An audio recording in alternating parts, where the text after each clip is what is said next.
We are live. Oh, yeah. Oh, yeah. Episode 22 of the CREWCast. 22. With myself, Lex Griffin. And Mr. Lewis, Mr. as I'm now Lewis. called by, Yeah. by random people. I know, I love that. I love that. Never in your life until now. You can just call me Lewis. You don't No, have you to call can't. Me Mr. Lewis. No, he's Mr. Lewis with the knowledgeable brain. It's like the bulbous head of brainness. It's like when you go to like the doctors and they'll call you like Mr, but they'll still call you by your first name. It's just like a bit unusual sometimes. Yeah. So. It's very late today. We're on a late one. 10 o'clock Friday night. Is it 10? Can we just say one thing before everyone? In the comments, let's start messing it up again, please. Yes. Can we have some titty bum bums, willy poo poos, or some ridiculous comment that you used to make as kids that'll make us giggle? Just smash it in the comments. Yeah. Just to screw the algorithm. Yeah, just to make YouTube wonder what the fuck's going on. What's going on here? Videos. Or anybody that randomly tunes in to our odd thumbnails and then a really weird comment section. Yeah. Yeah. Yeah, make it happen. Cheers, guys. Appreciate it. Thanks for always tuning in. Helps the channel grow, doesn't it? Helps it really the does. podcast get out to more people. Hopefully, yeah. Well, more and more people, slowly. We are Tipping growing away. slowly. It's really nice, actually. Like, I've not checked any of our, like... There's no point. I know, but I like to see everything moving in the right direction. We decimated over 10,000 listens by like 2 episodes ago. Yeah. So I was happy. I was like, I don't need to keep checking this. No, and We're true. going to keep doing what we're going to do. We're going to put some little... we're going to put some highlight reels together. Yeah. And run those up for you guys to who haven't watched us on YouTube and just listen to us. And we will put those up on YouTube. Probably, maybe might put them up on Insta stories and stuff as well, just to Yeah, we could just do like a short... show you some funny bits. Just like literally get the most like obscure random snippets of like me asking you if you shave your balls.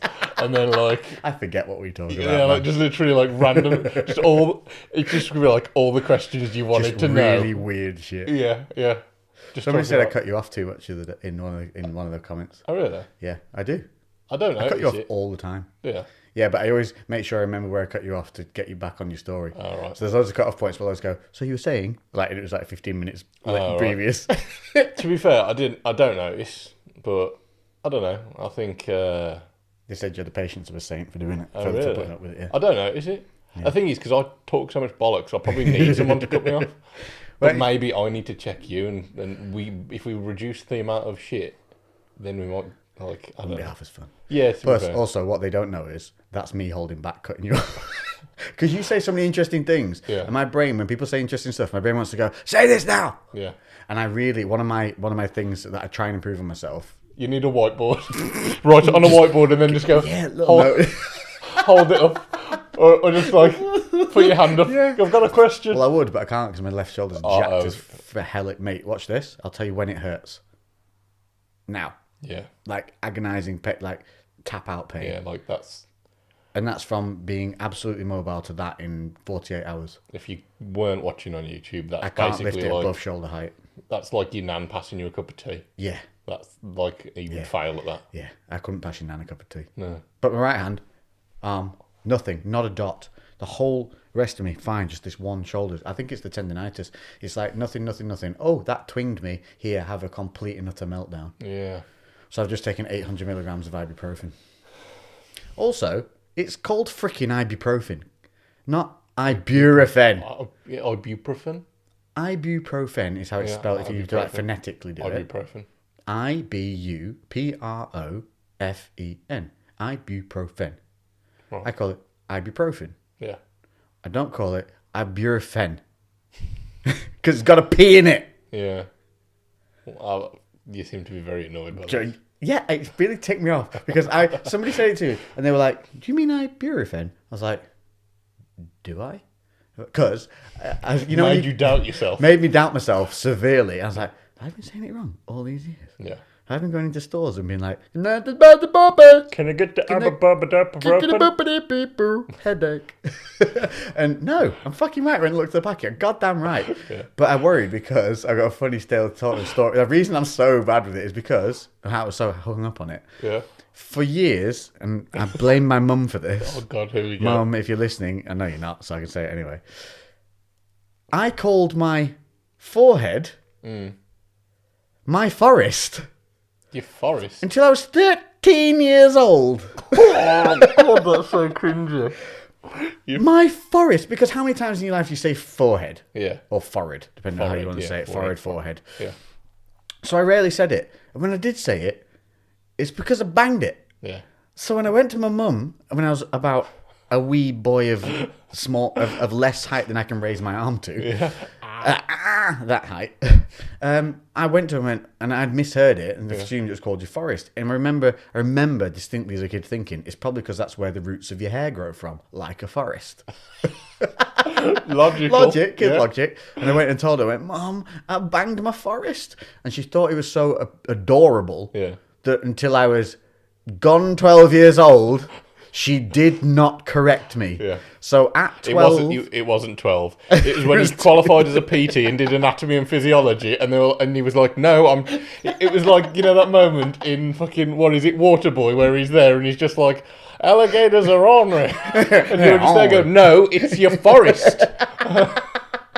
Telling the AMP teacher that they're wrong. Oh, Jesus. I just remember the point where I said it in front of one of the lads. Yeah. I was whack my forest. They went, you what? Yeah. I was like, you forest? They went, do you mean forehead? I was like, Mom! Yeah. And she just laughed and went, oh, it was just so adorable. Yeah. It's like... Set you up for that. That was a joke years in the making, that was. All playground credibility lost in a single moment. Goddamn. Forest. I'm going back to calling that. I'm bringing it back. Yeah. Take care of your forests, people. Moisturise them daily. Yeah. I'm hiding part of my forest. You're hiding your forest, yeah. The roots are hidden. It looks good, though. Quite wavy over the top now. Hanging nice. Yeah, it's getting there. It's really sitting quite well now. I put a little, because you told me about that hairspray, that like the glue, like the super strong hairspray stuff. Yeah. So like when my hair was a little bit shorter, when it would barely get pulled back, I was using that because like it needed something to really. Using it, No, I'm not. I was gonna say it'd be too much for that. Yeah, I was gonna say. So I've literally just got some like new hairspray, which I can. There's just like a little bit of hold. What have you got? I don't know, whatever Emma had in the drawer. People are asking me like the same things. They're like, was, how do you not get... I got people messaging me saying, how do you get your hair looking the way it does? Because when I wake up, it looks a state. I'm like, have you not seen my morning pictures that I put up? I look like I've been dragged through a hedge backwards, molested, and then attacked by a feral cat. Yeah, so it takes some work to bring it down in the morning. But then they're like, what products use? And I just say simple things like where you can use... Like there's anti-frizz products. You can get the spray conditioner is always really good for giving it a little bit of hold without having to stick anything in your hair and mess it up. And people are like, oh wow, thanks. It's like no guys know of any products out there. Yeah. And there's hundreds. You need like a PDF document that everyone can just download and be like, if your hair is frizzy, do this. Yeah, one of those boxes where it's like frizzy, yes, no. Yeah. And if it's yes, you go to this box. Yeah. And then you keep like one of those little web diagrams. What are they? I don't know. But they always rate it's a flow chart, isn't it? Yeah, that's all. Yeah, so you go yes or no, and then put this answer, and then there's just product at the end. Is your hair frizzy? Yes. Yeah. Are you bald? Do you blow dry it? No. In the next box it says, blow dry it, you dickhead. Yeah. Have you blow dried it before? Yes. Did you burn your face? Yes. I'm fucking talking Point it in the other direction. Burning. So like, I can't remember when it was. It was like was it last week or the week before? I literally jumped in the shower, came straight here, my hair was still wet, or like wet-ish. And then I was like, Did you run in slow motion? Can I borrow it? I didn't know. I should have done. Wasted moment. And and I asked you to borrow your hairdryer. And I was like, Jesus Christ! I almost scorched my scalp off. Like I don't know what crap hairdryer I've been using my whole life. You've been using a freaking Travel Lodge hairdryer. I've been using a hairdryer that I think Emma got when she was like 14 or something like that, and it's still going. And yeah, like your hairdryer practically straightened my hair. It was that hot. I had to like keep moving it away because I kept burning my scalp. It's not a good hairdryer that either, mate. I'm pretty sure I hurt my forest as well. Overheated. Got a bit of a bushfire. Yeah. That's not even a good hairdryer. It's just okay. It was good compared to mine. Electrically dodgy. When you turn it on, it makes weird noises. Oh, really? Yeah. Maybe it's on fire inside. Maybe that's it. It's actual fire. It's a flamethrower. It's smoky. Nice smoky effect. And it like smell nice for the rest of the day. Are we going to address the elephant in the room if people are on YouTube? Oh, yeah, if you're on YouTube, you can see that in the middle of our weird tech. We need to sort this room out, mate. I mean, I know we've got a plant now, but we're supposed to be having a sign made. I need to get back onto that and find out what's happening. There's a bug crawling up that wall there. What is that? It's a moth. It's a moth. God, we're at that time of year, aren't we? Yeah. Oh, it's beautiful, though. It is really 27 degrees is going to be on Sunday. 27 degrees. I know. That's Portugal weather. Are you going to come down the gym? I'm riding out to Snowdonia No, that's wrong. Snowdon. Snowdon. Yeah, Snowdonia. That's right, isn't it? The area of Snowdonia and Yeah, Mountain Mount Snowdon. Snowdon. Yeah, riding through all there tomorrow, and then not mate. Literally, I trained twice in 2 weeks. Yeah. Shoulder. From last week you hadn't. Last week I trained after he spoke after the podcast. Got in, I was fine. A couple of days later, went back in. Shoulder started hurting. Woke up next morning, fucked. Backed off. Just rode the motorbike around and stuff. Did stuff I could do, and then went back in again. Jacked immediately. Oh no, did work out in the garden. Yeah. Jacked again. And so again, I just took a week off and I went back in today. Boom. Started off okay. Had to film loads for YouTube because of technical issues. I had to refilm a load of stuff and film some content stuff for Rain. And then by the end of it, couldn't lift my arm up. Fuck's sake. I'm hoping it's because I've slept on it a couple of nights weirdly because I've woken up on my left side a couple of times. I'm like, oh shit. Your arm up in the air? Or Yeah, always, because I have to, because my shoulders are too big. I can't lie on them. So my arm's always like up by my head, and it's never good. I try and sleep on my back, but just apparently not only do I roll over in my sleep, but I also wrestle invisible bears. My sheets when I wake up, they look like your work shirts if you leave them in the bottom of the wash basket. Yeah. What am I doing? Yeah, I'm like that. I move a lot. Crinkle. You can't even straighten my sheet back out by pulling it tight. Yeah. It's got crinkle lines in it. Yeah. What am I doing? You actively crease it. Perfectly only on one side of the bed as well. You're just asleep and you're just there folding lines. And just imagining that I'm mailing loads of letters. Yeah. Most exciting dreams. First class. Oh, lucky you. folding loads of lines into your sheet onto the next bit. Fold. Concertina in it, honestly. Anyway, we didn't address. Yes, we just teased. If you're on YouTube, you can see there's a big old relatively large little chest in the middle of our. Yeah, it is. It's a big little chest in the middle of like our a little treasure table. chest. This has been delightfully sent. Now, this is the great thing. Okay, so I made a thing up I tell people a few weeks ago, and I say, get in contact with one person you haven't spoke to for ages for no good reason. Yeah. You haven't spoke because you just both forgot you existed with each other. Yeah. And you just like, life. oh shit, it's been 10 years. Yeah. That's what we did. Yeah. Lee, who is now downstairs whilst we're recording this, reached out and was like, dude, how you doing? Yeah. You said reach out in your podcast. I'm doing it. I was like, hello, sir. He's like, guess what else? I was like, what? He goes, I ride motorbikes now.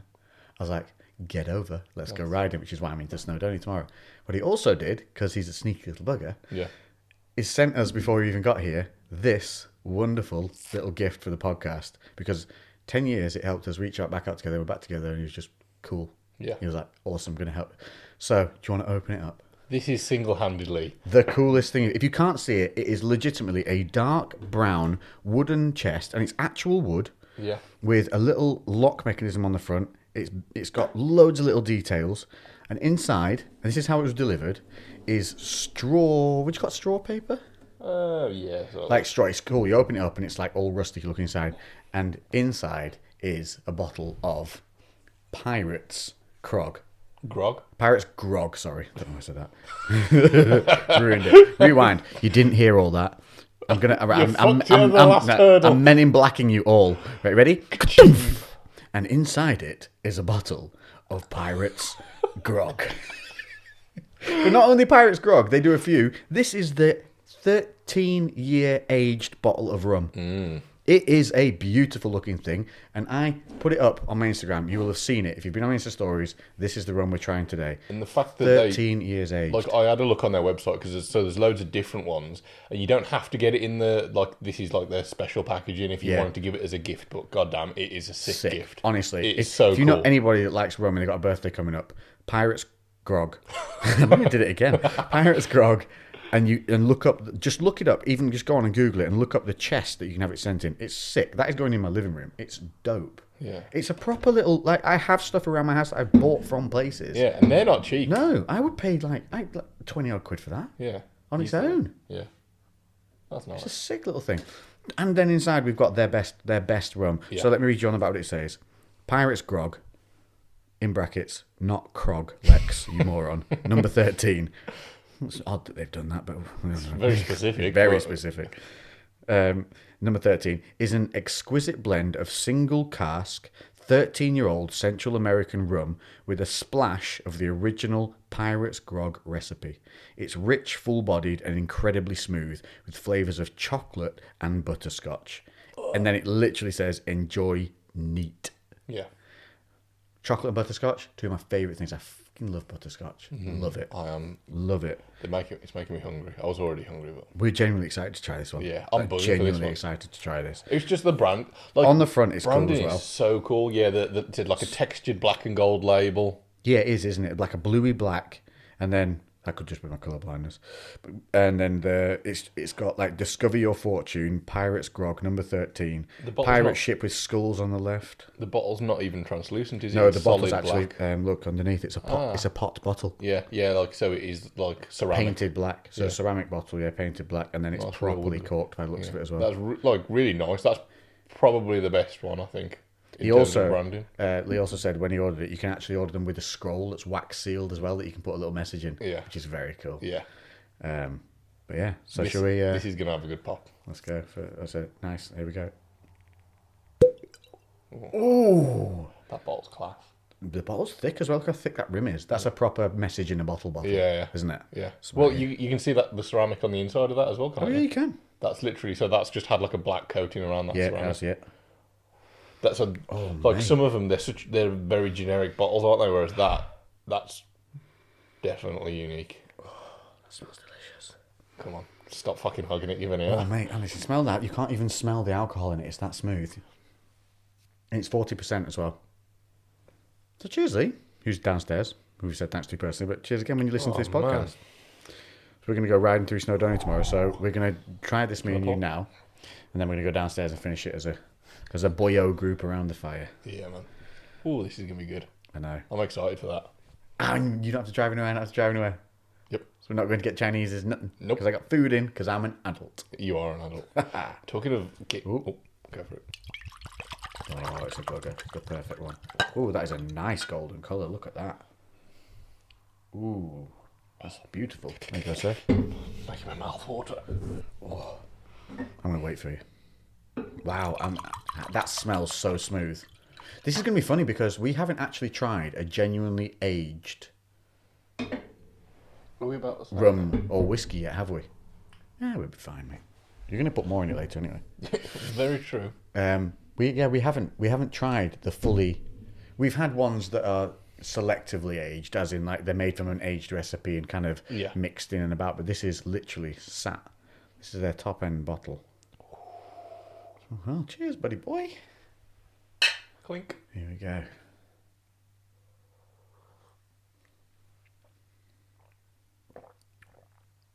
Oh my god.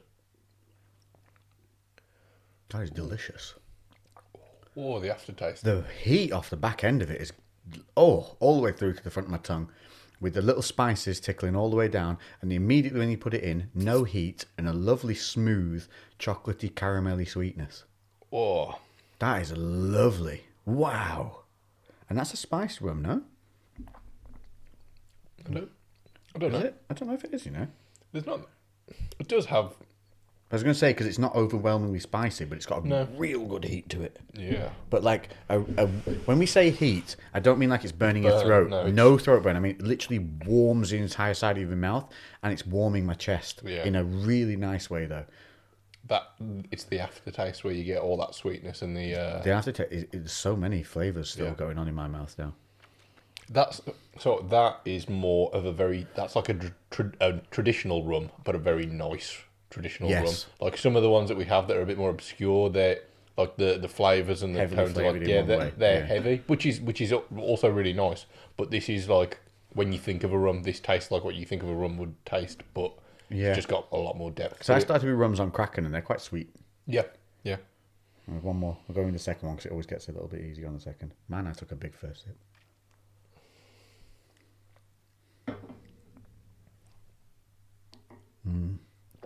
That's delightful. Oh my god, that's so nice.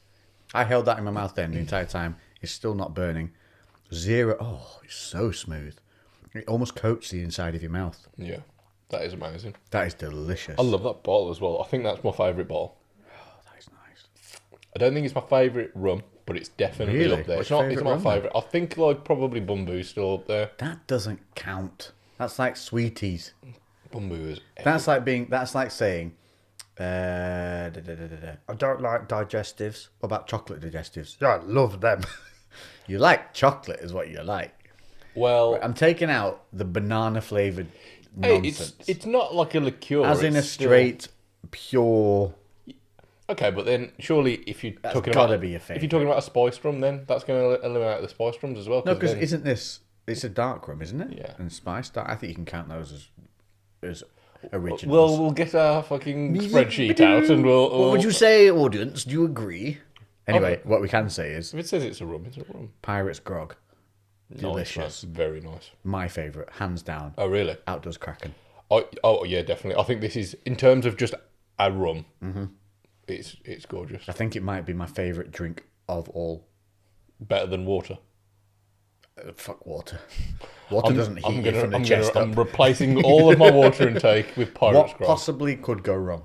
Did I tell you about? I'm sure I've mentioned this before, where I went to Tenerife before. You've told me. I don't know if you've Yeah. told them. I went to Tenerife. This was right before we opened the gym, and I was like, "This is gonna be my last holiday." Like, it was with some of my missus's friends, and basically, I got to about day 5, and I was like, "Man, my head is hurting. I've got a real bad headache." And then I was like, "Can anyone remember me drinking anything that wasn't alcohol?" And basically, I'd gone 5 days, and all I drank was alcohol because, like, it was all inclusive. No, Yeah. breakfast. When you count, yeah. And you got you could have orange juice or anything else, but you could have prosecco. And I was like, well, if they're giving alcohol away, I'm gonna fucking drink it.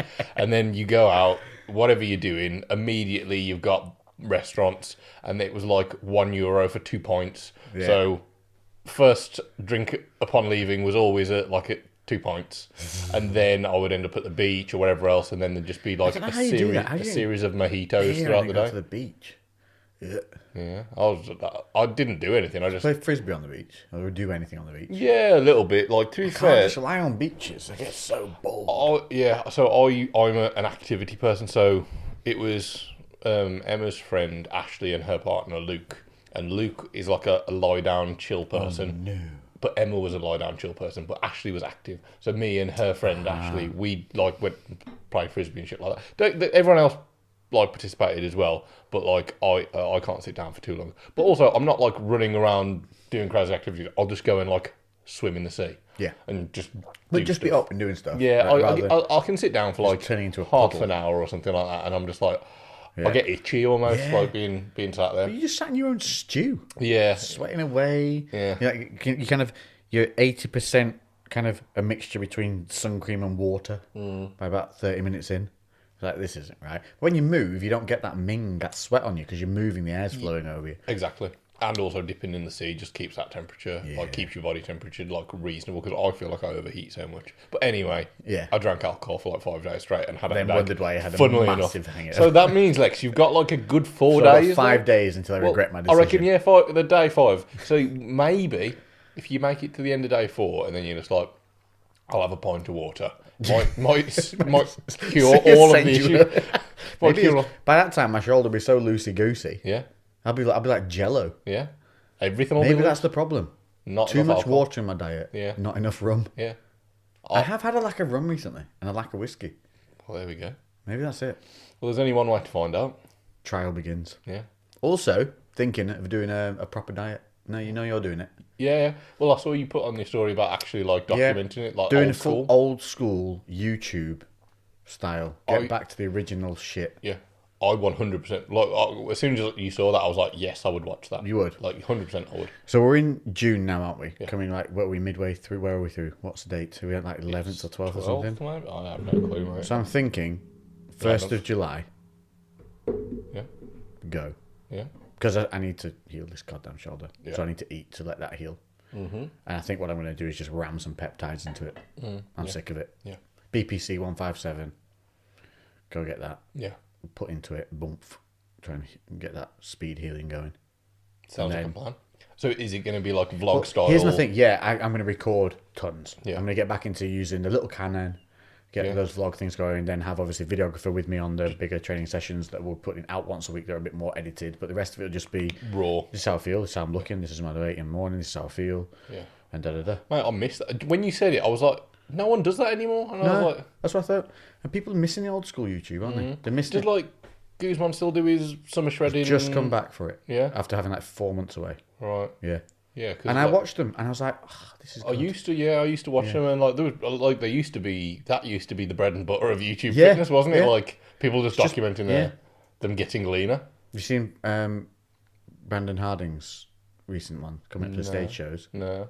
Killing it, mate. Really? Yeah, he's done, like, he's a nice guy anyway, but the way he's documenting the journey is so pragmatic and honest. Yeah. And whoever he's got videoing for him in his last few days, I don't even know how he's graded it the way he has. It's like, you know, when you get a picture and you make it look, all the whites are popping, and you've taken out loads of the yellows and everything like that, and you just get this beautiful bluey white looking picture. Imagine that in an entire video. Wow. I don't know what I he's haven't watched using. it. Because he's been down to the gym a long time ago, but I never actually met him. I wasn't there. He was unit now, I saw pictures of him next to people. He was like big back then, but he's got even bigger. Yeah, unit. And because I follow Josh Bridgman, who they're friends, and I saw that they put some pictures up like side by side. Is he the ginger guy? Yes, who's just got his IFBB Pro. Yeah, he looked great. Yeah, mate, he's awesome, and like I really loved because like he's been to the gym a few times before when he was natty, and It's like 5 years ago. no, honestly, mate, he's only been on gear for like a year or two. What? Mate, he was crazy. Wow. He was a crazy good shape beforehand. Well, that's how you should be. Yeah, like he was. Can we just say that? If any of you are contemplating, fuck it, let's breach the subject. If any of you are contemplating the dark side, do not be one of these fucking idiots who just jumps on it because you think it's the solution. It freaking isn't. Yeah. You need to reach a natural peak. Yeah. Like, there's no... And then, even then, it's like, sit down and really consider why and what you're doing it for. Yeah. There's no such thing as, like, the natural limit. No one's ever going to reach that limit because there's realistically... something you can progress on. Yeah, I was going to say, there's always something you could have done a bit better. But, like, realistically, you want to be at a point where you've been doing it long enough for progress to be so painfully slow that that you're literally gaining 1 or 2 pounds of lean mass a year. Then you're Yeah. And also, I think the natural limit is misunderstood. I think the natural limit is people thinking that they're misconstruing natural limit with ability to stay lean and shredded for long periods and look good. Yeah. That's like the natural limit on that every year for anyone is like 8 weeks. Yeah. So, like, pretty you can't say that because your testosterone levels will plummet through the goddamn floor. Like some idiot was saying online that it's super easy to stay shredded all year round. All you do is get lean and then stay at maintenance. Like, no, you idiot. Because when you're too lean and don't have enough fats in your diet and your maintenance calories are low, your testosterone, unless you're supplementing testosterone, will drop through the fucking floor. Yeah. Hence why we get fluffy and then get lean again and then get a bit fluffy and get lean again. Like, I'm not lean all year. Yeah. Well, it's arguable. When I go on TRT, you'll know. Yeah. Because I'll be shredded 24/7. Yeah. Yeah. Because I think that's it. It's arguable as well that being a not natural bodybuilder is healthier than being a natural bodybuilder because of the fact that your testosterone isn't going to fucking go through the floor. I don't know if you can say it's healthier. But realistically, okay, fair enough. Because you're open to taking as much gear as possible, then it's because of the abuse of it. But if you were somebody who does, if you're two people that doesn't compete, but you both want to get very, very lean, one of you supplements with TRT, the other one doesn't. The person who's supplementing with TRT will be healthier when they're lean. Because the TRT is a different level though, because if you're doing a TRT, that means that you're... Or even more, a little more, until you start pushing those numbers. Well, let's clear it up for those that don't understand the difference. So, TRT, which is testosterone replacement therapy, is where you supplement with exogenous testosterone, but only within the natural ranges. Yeah. So if you were to no, I know, I'll get to it. If you were to monitor the level of testosterone in the system, they keep it within what's a natural upper range that you would be at naturally should you perform this. Now, obviously, unnaturally, your testosterone, your jubba jubbas, your testosterone, otherwise known as jubba jubbas, is kept at an unnatural upper level because naturally day to day, well, month to month, week to week, we have dips and dives, and the more you train, the more it depletes, and the more stress you're under, the more it depletes, and da. Yeah. Obviously, when you're supplementing even within natural levels, you're still keeping it on an even keel, which is unnatural. Mm-hmm. But you're within natural ranges, so all the exogenous testosterone that's put into the body can be utilized within the body in its completeness. in entirety. its entirety is the word I'm looking for, yeah. In its entirety. So you don't get health issues from it. You don't get side effects from it. Yeah. Rarely. Yeah. Unless you're, generalizing, you won't. Yeah. You shouldn't. Because it's still normal. It's all within normal ranges, which is very different to going superhuman, where you go above what the body would naturally ever produce, which is what your bodybuilders are using. Yeah. So that's what I mean. Even like pushing above that natural range, and again, this is going to vary from person to person. Like, I think that's it. Like, what I think probably one of the biggest determining factors of who's going to become an absolute freak bodybuilder that's massive is who can tolerate the most drugs. Do you think? Because I think there's tipping points like where it doesn't matter. You can, and it's 100% as well genetics still. Of course, yeah. There's still multiple factors, isn't there? You look at people like Levron in his heyday. Yeah. Kevin, is it Levrone? Levrone. I think it's Levrone. Yeah. So you look at Levrone in his heyday. He was a monster.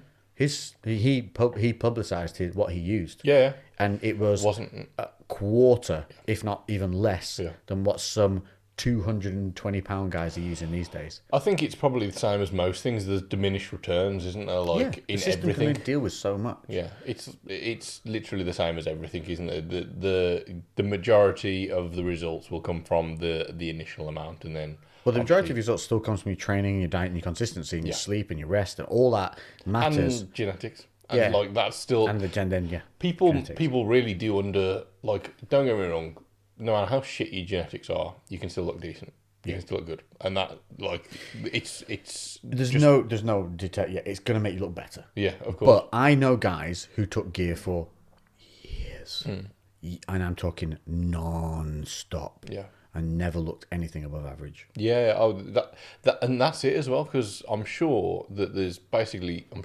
steroids now are the most frequently used drug in the UK. What, above weed. More than weed? Yep.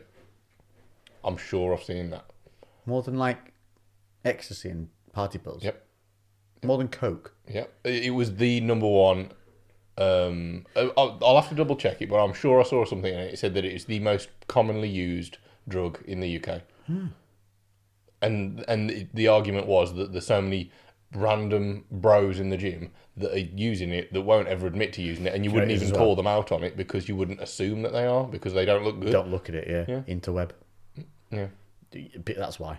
People got more ability to get hold of it. Yeah. It's so easy to find now in comparison. Probably cheap as well. People just think as well that, like, that's the shortcut to it. And also, I want to state that I don't give a fuck what people do. If people want to take gear, then they take it. I've been around guys that take it my entire time I've ever been in the gym. Yeah. And some of them looked fucking nominal. Yeah. Like, to the point where I was looking at them and going, you are everything I would want to be if I was taking it. Yeah. Because my opinion is, if you're taking it, you should look like a fucking superhero. And if you don't, you're doing it hugely wrong and you should stop immediately. Yeah, when I first started training when I was a kid, like 15, 16, and a couple of years later, some of my mates started training, and within like 3 months or so, they were like started taking some gear. I don't know what the fuck they took. I don't really remember. I wasn't actually training with them, but I knew that they'd started training at that point. Yeah. And literally within like a couple of months, they blew up and got bigger than me. And I was like, motherfuckers, I've been training for years already, and like they've literally overtaken me. But then with that easy success, you take for granted the lessons that you learn, because it's not. I had the same thing, mate. And they dropped off, and one of them hurt their arm, and then just trained one arm, and had one big bicep, and hurt. No, they hurt their shoulder, so they couldn't do any pressing. So they literally just did bicep curls with one arm because they didn't know anything about training. So they just had like one big arm. So they knew that little about training, but were on drugs. Yeah, that's insanity, isn't it? Yeah, I had. Oh, go on. Karen. No, go on. Is this because you're paranoid about cutting me off? Yeah. Not doing it anymore. I feel the power. So like basically, because I will take something at some point. I'm completely honest about that. I first started training when I was about 15, 16. And from that point, I was like, at one point in my life, I will do this because this is part of the industry. It was that one day he looked in the mirror and thought, well, it's small enough anyway. Yeah, well, yeah. What's not going to do anymore? Yeah, exactly. It can't get any worse. Can't go inverted. Well, it might. But Here you go. like, I just felt like I needed to be at a point where I was kind of, I'd reached that max potential. And also, like, everything was in place. Like, my nutrition was on point, my training was on point, my lifestyle was on point, and then my progress was slow enough to warrant it, and then I can do something to see what it's like. And the thing that stopped me multiple times, because I've been very close to doing it. I've got a story about that. I'll tell you in a minute. Yeah, I've been very close to doing it a lot, and it's because genuinely, and this is like most people probably think it's stupid, but I'm a bit scared about doing it because like you and your huge brain of knowledge. Not for the implications. It's because over the years I don't realise, but I've built an association with being natural. Like I look at myself as, and I associate as a natural athlete, if that makes sense, or a natural person. And like then to cross that line, I know that once because you've associated so highly with being the natural. Yeah, and not because like a big leap to. Yeah, and not because I have anything against people that do, because I fucking no. love. I know what you're saying. Yeah. You're just like it's my so mind. ingrained into you, and once you change it is a big step. Yeah, once I do decide to do it, even if I do it for 6 months, and we're like, this isn't for me. I'm not natural anymore. Yeah. I've then, because that's the changes that it will make to you as well. Like when you take testosterone or other steroids and you push past that natural limit, even though after you stop that progress will go away, you've made changes to your body that won't dissipate. You know, I was going to say, you can't lose everything. No, you won't lose everything, and like, because there will literally be, so like with hypertrophy, your muscle cells will get larger, but you'll actually create new cells from it, and those new cells won't go away. Isn't that more growth hormone? No, testosterone as well. Really? Yeah. But why do you see all these bodybuilders then that are just like literally look like they've never lifted now? If they stop training altogether, you still think, but these guys have been Olympia level, like obviously from 80s and 90s, but they look literally like they've. Who was it I saw? I can't remember the name. It wasn't Platts, because he still has like leftovers. His legs are still ridiculous, even for just for a normal human. But there was one guy, and he literally just had skinny little neck and like literally looked like he'd never been in a gym, and he was a shredded monster in his day. I think so. Like as well, it depends on. There's going to be a shitload of factors, but one of them, I saw More Plates More Dates put a video up, and it was like talking about like hyper responders to gear, and they used Dallas McCarver. Is it the one? Is he the one that died? Yeah, the one who died.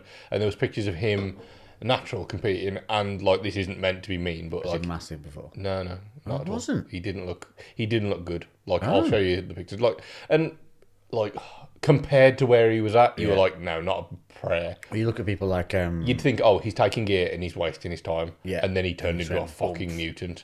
Mutant, I love that way. Yeah. Rolly Winkler. Yeah, Same. Rolly. He's really? Have you seen him since he went to Dubai or wherever it is? He's Iran or wherever he is now. I like Rolly a lot. I think he looks amazing, but I don't know what he looked like Natty. Well, his brother, who I don't think was on the sauce, looked like a American footballer. Yeah. Looked very good. Yeah. And considerably smaller though, so I don't think he was doing anything. But it's some people respond I don't know, super well. I think what you do need to take into account though hugely is that it's a life decision, and too many people take it lightly because you can get things in pill forms. Oh, story for me as well about the nearly doing it. When I'd come out of fighting, which obviously you can't do stuff, anything through, so it was never a consideration for me during that, because we don't fucking need it. In fact, if anything, when we were fighting, there were guys who were coming in who were taking stuff, we could beat the shit out of them because they pumped out.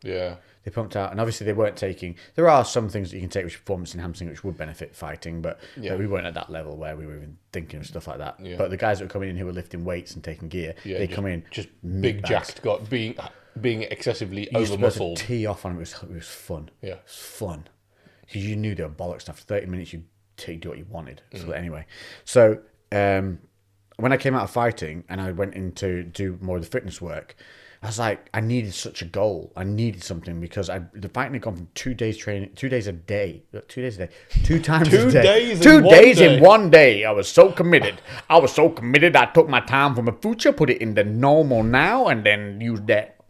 I am 108 years old. Or he got up, trained all day, went to bed at 12 o'clock, and then woke up at 2 o'clock, and then had another full day in the afternoon, and then went to bed on the night. Oh, man, that would be cool. Imagine if you could do that. That was it. That's all you need to focus on. Yeah. Anyway. Some people. Yeah. You'd be a mutant, wouldn't you? You'd be awesome. I know, like... You'd probably die young, though. Do you reckon? Yeah. Your heart's only got so many beats, I reckon. Yeah, maybe. Anyway, so I came out of that and I needed a goal, and I was like, fuck, I'm going to do a bodybuilding show. And I started looking at normal bodybuilding shows, which for me, when you look at bodybuilding, it was all nabber. Nabber this, nabber that. I know people competing. I was like, fuck, I don't look like these guys. Yeah. Right, how do I want to look like these? How do I look like these guys? I'm a biologist. I'm not stupid. Yeah. So I looked at how do I look like these guys with hormones. Yeah. Because again, I don't think I was doing YouTube or anything this time. It was just all personal choice and, whatever. I wasn't affecting anybody else's decisions in life. Yeah, of course. But then my Instagram and YouTube started to pick up a little bit because I'd come out of the fighting and I started training in the gym and I started to document it because I wanted to do a show, but I didn't know what, but I was starting the dieting process. So I started to put things up. And I literally was like, right, I'm doing NABBA show, Northwest of England, NABBA or whatever it was. And I actually had a mate of mine who trained, competed in their competitions, lows, fully. He was like doing the whole thing the whole time. So he was the guy, the gear guy, but a guy I trusted. Like, so whatever. I was like, what would I need? And he was like, well, basics, you're going to need this and this. I was like, right, get it me. So I actually bought, I think at the time it was, looking back, it was not a good purchase. Like, it was something like a testosterone, but it wasn't like a straight testosterone. It was something with an X in it or something. What was it? It was like a blend that I was recommended. And then Deca, which is, from what I now know, blows you up like a balloon, apparently. All right. They use it in people... You right? Yeah, people use it in Greece to help old people with their joints, but because it puts fluid around everything. Oh, right. And it's what apparently it's a bulking one. Right. So not what I've used, but apparently like when you're the most basic common things that people first buy are these things. They'll get testosterone. I've heard and of then Deca. I don't really like. Yeah. If I'm honest, so I know like the basics around it, and I know more about like kind of doing it healthily. So which basically kind of excludes the. It was at the time, like we're talking 10 years ago. You know what I mean? A long time ago. Knowledge was way different. Like there was it was like there were bodybuilding forums. Like it was when it was the chat pages. So all you ever got was misinformation most of the time, and people were bros, huge bros, huge. So it was like if you've just started, this is what you take. Yeah. When you get better, this is what you take. There was no science behind anything. There's a proper steroid textbook now. I'm sure it's called like. I knew there used to be an encyclopedia one or something. Yeah, like I'm sure it's like Llewellyn's. And inside it says trend. Just no. Yeah, anabolic encyclopedia or some shit like that. And before I actually start, I really want to like spend a good few months like really focusing on trying to learn as much as possible. Are you going to document the journey? See, I'm tempted to. I think you should. The only thing is, like, I own a gym, and the majority of the people there are natural. This is my personal choice, and I don't think anyone would be. I don't want it to reflect negatively on the business. And I don't know whether it would. And I always like. Not in your gym. Your gym's so specialised. I try to be honest about everything anyway. So if anyone I'd never lie about it. You got powerlifters left, right, and centre. They're like eating small babies on a daily basis. I know, but that's the thing though, because obviously, like with powerlifting specifically, powerlifting is a very divided kind of community with there's like tested and untested federations. Yeah, but you've got people in there who are fully loaded and people who are not fully loaded. So it's like everyone's aware. It doesn't make a difference. Yeah. Let me finish my story actually before people think I jumped on. I'm the cutting you thing. off now. Yeah, you're getting back. But before people think I didn't, so I didn't end up taking it because I'd started putting stuff on social media, and I got contacted by a guy from what at the time was called MBR, Natural Bodybuilding Recognition, and he put forward an offer to me because I said I wanted to compete to fund me to go and compete in the natural bodybuilding shows, which is what everyone then saw me do on YouTube. Because natural bodybuilding wasn't really a thing at all. So there was like the. Natural and bodybuilding at that point were almost, what's the word? Is it a hyperbole? Everything was NABBA. Everything was NABBA. Yeah. And so at the time I was normal, like not making money from anything online, nothing like that. I was like, I was normal. Awesome. I was a normal person. And I got like some protein protein given to me, and then they paid me entrance fees for all these shows, and gave me some money towards like hotel rooms and stuff. I was like, this is awesome. Yeah. So I went and did that, and obviously on those. I then didn't take it because I got sent that way, and then I did. How many shows did I do? 3 or 4, I 3 or 4 of those shows as things like that. I haven't done them fucking years. And then since then, I don't think you could class me as natural anymore because since then I've used from supplement companies over the counter test boosters and things like that, which have then since been banned. Yeah. I've used tons of those. Yeah. Like whenever they came out, it's like this does this like cool whack it in my body. Yeah. I've used like anti-estrogens. I've used loads of stuff like that, and now I'm on like peptide protocols. Yeah. To like reverse DNA aging.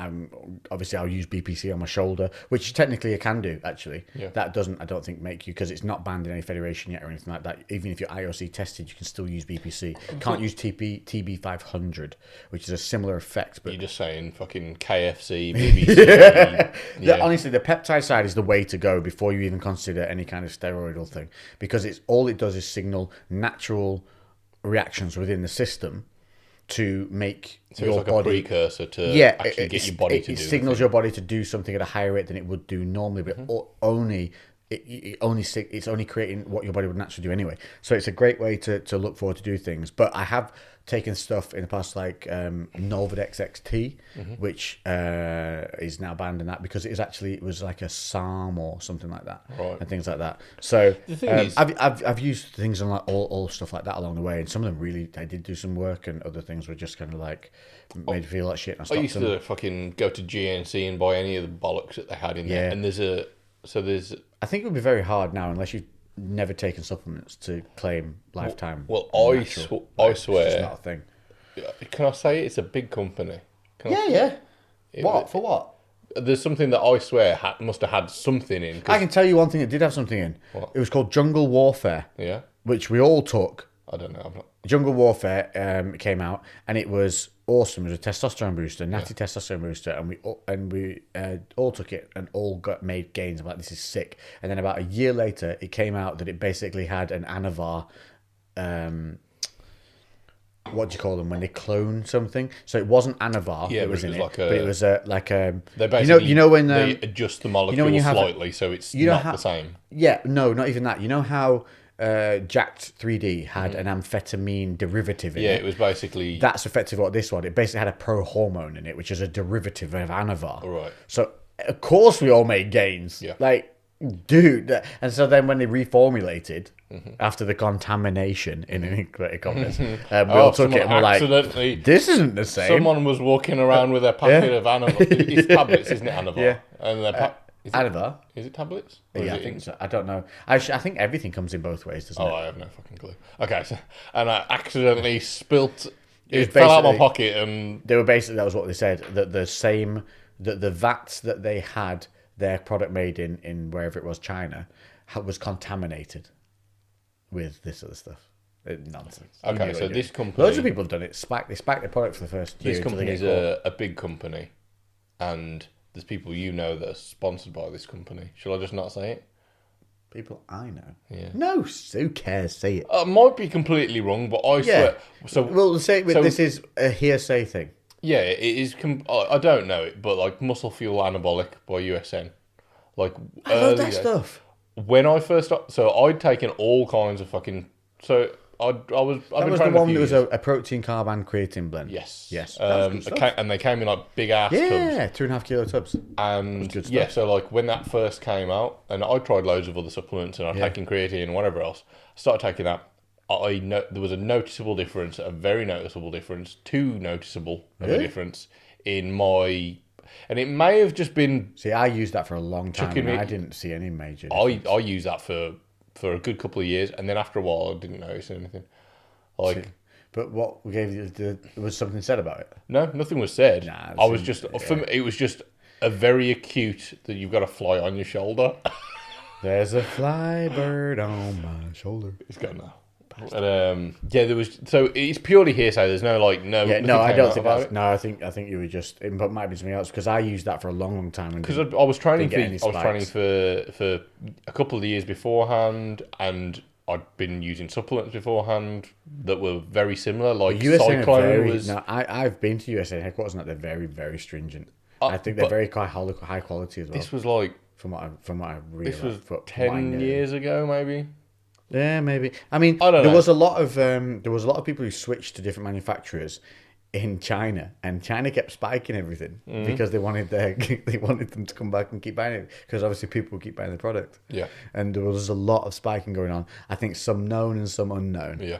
There was a whole era where I think we all just got dosed. We were all on gear and we never knew it. Yeah, just on some form of like upper testosterone enhancement. I was going to say, it wouldn't have been much, but it No, just enough for you to suddenly see a bit of a jump over a plateau. That kind of leads me to what I wanted to say before, is just like, realistically, who the fuck defines what natural is? Because, okay, it's going to be whatever like, what's natural in one federation might be not natural in another. I pretty much, if it's going to benefit my health, will, at this point in life, look into it. Well, how many like chemical processes need to go on before you decide that's not natural? Because is spam not natural? Because that don't look like fucking meat anymore. Oh yeah, none of the food we eat is like, natural. do you know what I mean? Yeah. So like, at what point do we actually make that decision to be like, okay, testosterone has been synthetically created and now that's not natural? But like, how many other things? We'll all take a fucking paracetamol. Sunbeds. Yeah. Yeah, like how many fucking different things do we do that we don't bat an eyelid at that aren't natural? Like, so I really do find this whole, like, even though I'm saying that I am attached to the idea of being natural, because in my mind, we've even taken like creatine. Yeah, exactly. You are supplementing an excessive amount of creatine that you would otherwise have to derive from. You could not get that much creatine from meat. A diet which you couldn't essentially maintain. You could not eat enough meat to get 5 milligrams. You know, they tried to ban creatine in England at one time. Yeah. Dumb bastards. You know, they banned a load of stuff for no good reason whatsoever, other than but what they wanted to charge people £50,000 for a license to sell them. Assholes. And they banned something. It's like, was it hawthornberry or something? Yeah. It was really good at lowering blood pressure for elderly people, or just generally anyone who had high blood pressure. And they banned it. And so all the health shops stopped selling it because obviously they didn't want to pay the £50,000 license for that and other things that they banned. Talking of lowering blood pressure. And that was but no, that before that happens, that pissed me off. I remember it really pissed me off because it was like as if they were punishing people who were trying to better themselves in a healthier way. You didn't see them punishing McDonald's or anything like that. No. There was a sudden spike in people being aware of their health and supplementation, and they wanted to tax that awareness. I was going to say, that's what it was. There was something to do with tax, wasn't there? You motherfuckers. Yeah. And for something that lowers blood pressure, that can literally save lives. Mm-hmm. You assholes. Yeah, but I remember being really angry at that because I knew a lot of guys that owned supplement stores and stuff, and they like were screwed. So I knew personally people whose families were affected by it as well. It's like, made me so angry. Yeah. But I think there's a lot to be learned. I think I've seen a lot of people recently talking about the use of anabolics in a really casual manner, especially since like More Plates, More Dates has become way more mainstream. Loads more people are watching him, so loads more people are hearing about steroids, and because he's only ever like analysing these crazy stories about people that are doing dumb shit. Yeah, he does like a lot of trend horror stories and shit like that. Dumb motherfuckers doing just like never trained before, went straight, took steroids immediately and going to the gym. Yeah, it's like, why are we even giving this airhead time? Like, don't put this in people's minds, because he shows a picture of himself where obviously he looks better because he is, but his health has been his health was drastically put under the spotlight by doing what he did, because he had no clue what he was doing in training nor in biology, and just went on a drug because he thought it'd make him look better. So it's a pure vanity driven thing. 2, he's fucked himself forever because now he has no idea how hard it is to gain real muscle. Yes, yeah. He's going to lose everything that he got from what he took the moment he starts taking it, because the training's going to get harder, the gains aren't going to keep coming, the diet errors that he's making are going to start showing, and it's just a complete fucking clusterfuck. And the fact that we're giving this airtime on a platform where young people can watch it and see these pictures, because no matter what they hear from what Derek says, who obviously slams it, says this guy's a moron, don't ever do this. Yeah. Doesn't matter. They've seen a picture where in 3 months they've seen a guy make 2 years of gains. Yeah. And that is going to stick with them more than anything that Derek said over the top of it. Yeah, and Derek's very, very on point with what his critique is, because I think the whole thing about his channel is about educating people to do things the right way, but stupid people will do stupid shit. Yep. And is that wrong? Is that wrong though? Like, I fair know enough, it's people are in not. a place to Stupid people educate. will do stupid stuff, but don't show the stupid people stupid things to do. I don't know. Let them Because just- some of let them- I'd like to think, because for me, And what about the maybe- people on the fence? That's going to tip them. But is it though? Because Yeah, because all they're going to see is the picture. The amount of people that it might tip, it also may tip people that were considering the other way when they hear about having fucking Do you think they limp hear it, though? dick. Do you Like, think they I don't hear know. Like, Did they hear that? I don't think that was part of it, though. I don't think there was anything in that story that was off-putting for people. Because they were like, there's no horror story at the end of it where he says, you know, my dick fell off or whatever. You know, there's nothing huge happened where he said, like, I had heart palpitations, I couldn't sleep. No, there's none of that. It's just, look what happened.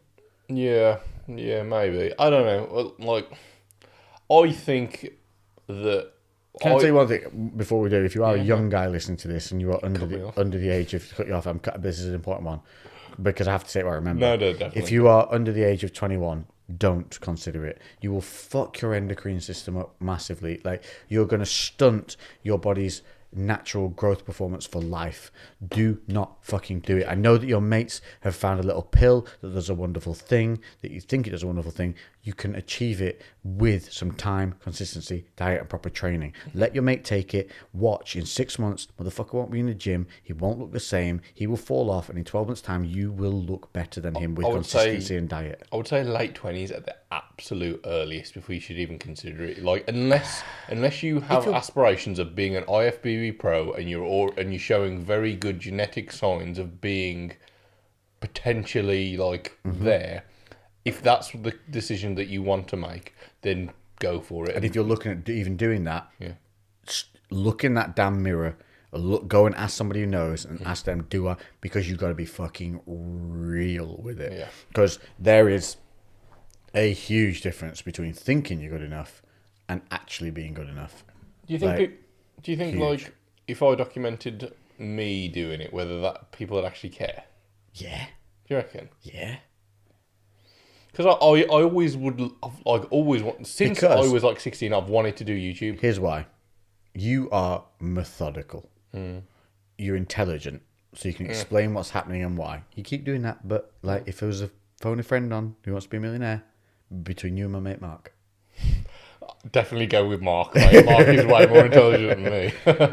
And I think, yeah, you're quite pragmatic about stuff.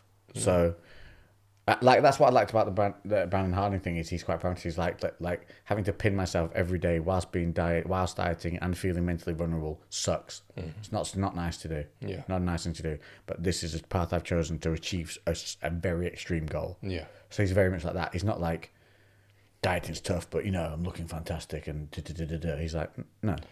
Okay. This is what I'm doing is a difficult path, but I'm committed to it, you know, kind of thing.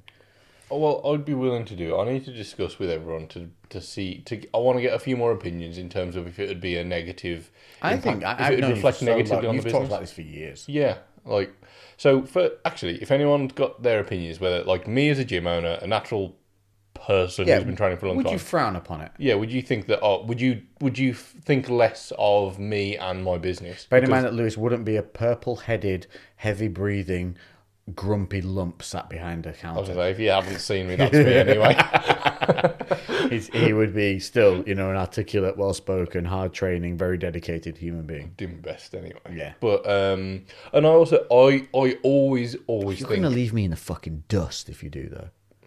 That's going to be my point. I'm going to cross over with yeah, you. but wait, I'm going to fully just be like, it's Lewis's fault, Yeah. and I'll be a yeah, mutant. just blame me. Yeah. Yeah, but mate, hold on. You haven't seen me actually try to get lean. I'm probably going to wither away. And be about 60 kilos trying to get down to your level of leanness. But I'm not, honestly, it's because people see me on pictures on Instagram, and when I'm pumped, like when I de-pump, I'm nowhere near. And when you got veins, you always look leaner than you are. I'm honestly probably between 12 and 15% body fat. Like, I'm not fucking lean. I just luckily don't hold fat in my arms and certain areas of my body that make me have like little obliques popping through when I'm not lean. Yeah. Which again is another reality check thing to understand what you're looking at when you look at stuff on social media. And even Brandon, at like as lean as he is now, is saying like, the pictures you're seeing on Instagram are a good representation of what I look like, but in real life, it's not quite as amazing because I'm pumped in those pictures. I'm at my peakest point.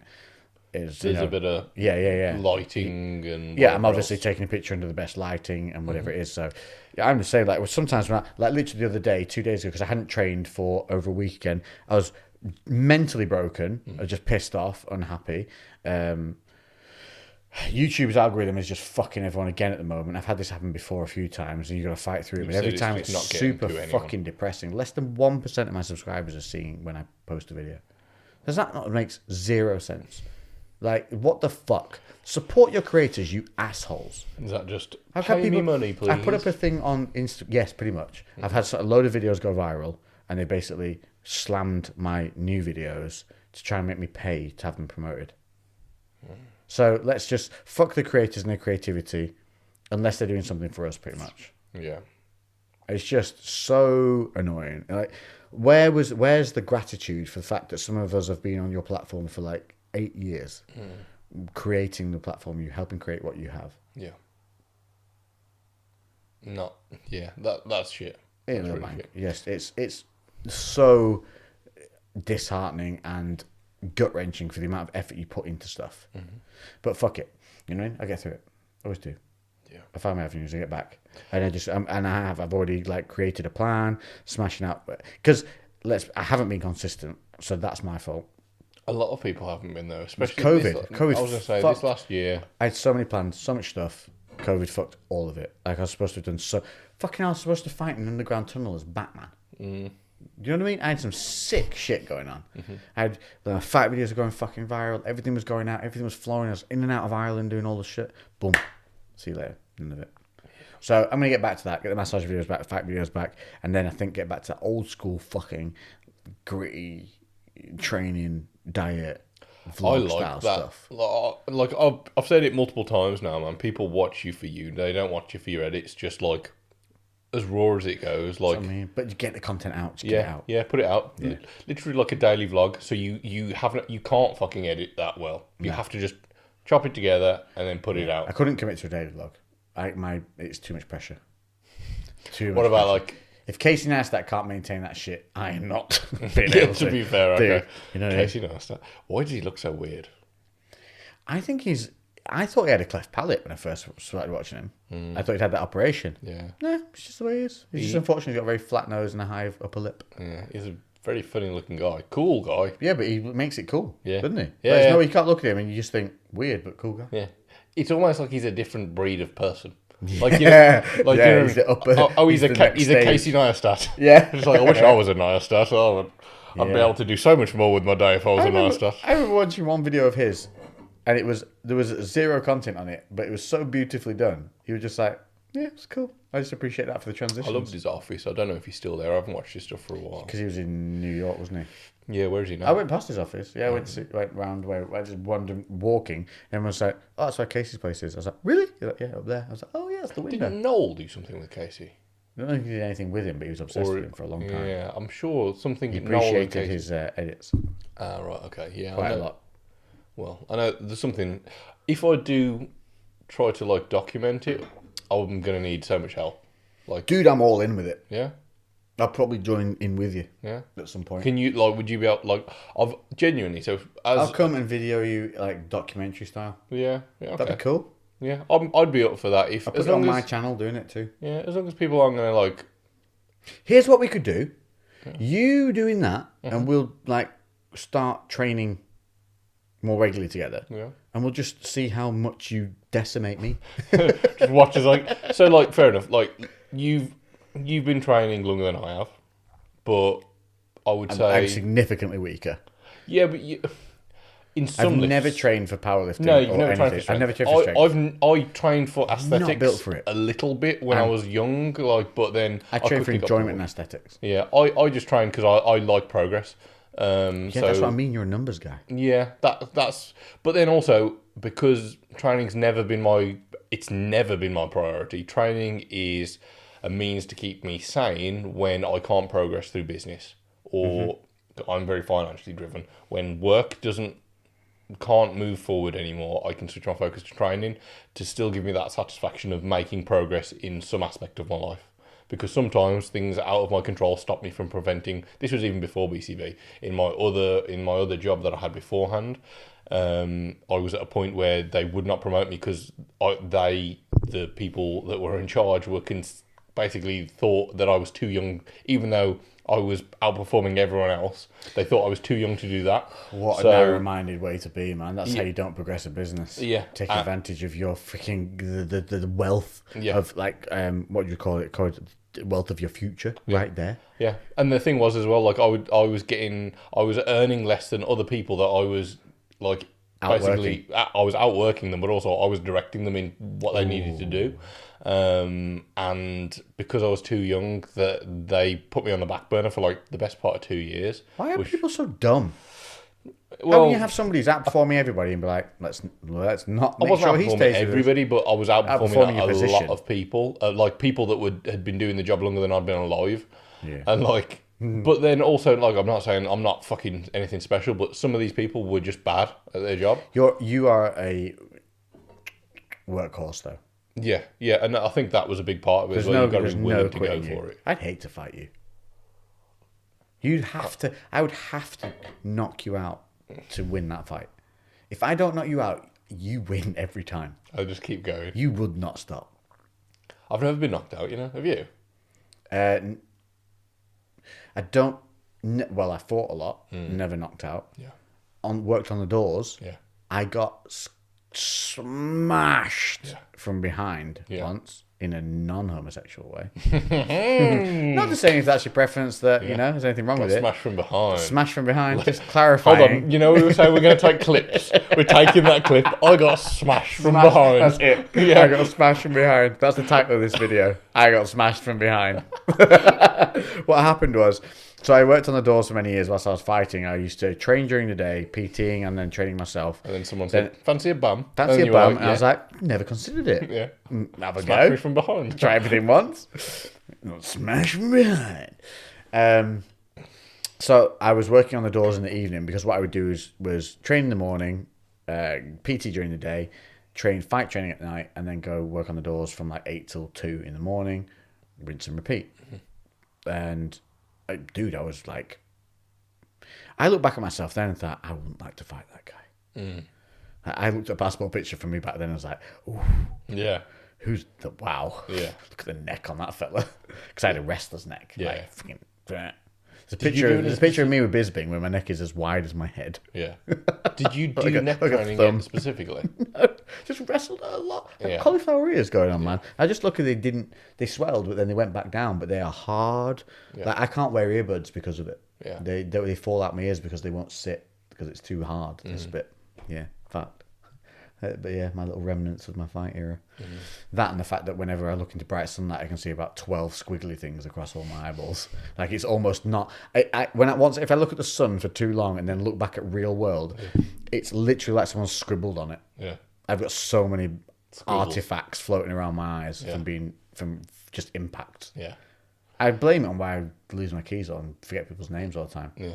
I forgot these names the moment we emptied the house. Been hitting the head too much. Lee came in the house and was like, all right, and then 10 minutes later, I had to introduce him to Cal, and my brain went, I got nothing. Yeah. I was like, you just said hello to him. Yeah. What is wrong with you? He was like, I don't know, but do you need the lyrics to Top Gun? I was like, we stop. That's all you ever offer me. All you ever offer me is Danger Zone lyrics and the home phone number to a house I lived in when I was 12 years old. Yeah. What you saw you is like, I'm out. So anyway, you got smashed. So I got smashed from behind whilst working on the doors. Yeah, we were basically, and here's the thing. We had our shit locked down because I worked with some tough guys, man. I was the least hard guy on the entire team, right? Because I'd not grown up fighting in the streets, not been a fighter, nothing. I just trained slowly as I randomly ended up being the one that fought. That's the funny thing about me fighting in the cage. I was the least fighter guy, but I loved the competition and challenge of it. So in the ring and the cage, I was super confident, loved it. In the street, fucking hate it, mate. Hate it. Even if you punch me in the street, if it's not a good punch, I won't get mad enough to hit you back. Yeah, I might just try that because I get hit and I'm like, that's not even worth a retaliation. Yeah, like, I'm gonna talk you out of this. But then if you come at me again, I'm putting you the fuck down. But Do you know, it's that it takes so much to push me. Yeah, of course. That's probably a better way to be. Unless you go for somebody else who I care about, then I'm off straight away. Yeah. Like, you're getting cleaned. Yeah. But if it's me, I know where I'm at and I know what I can deal with. Yeah, like you're not going to worry about yourself, are you? You got him. Got it. Suck it, fly. There was a fly that's been buzzing around. Just for ages. Miyagi'd it. Yeah. Anyway, Fucking snatched him up. so we were on our door, which was locked down and solid, and across the way. So I used to work in Burnley, which is Burnley. not the best of places. has a tendency to have the same kettle of fish.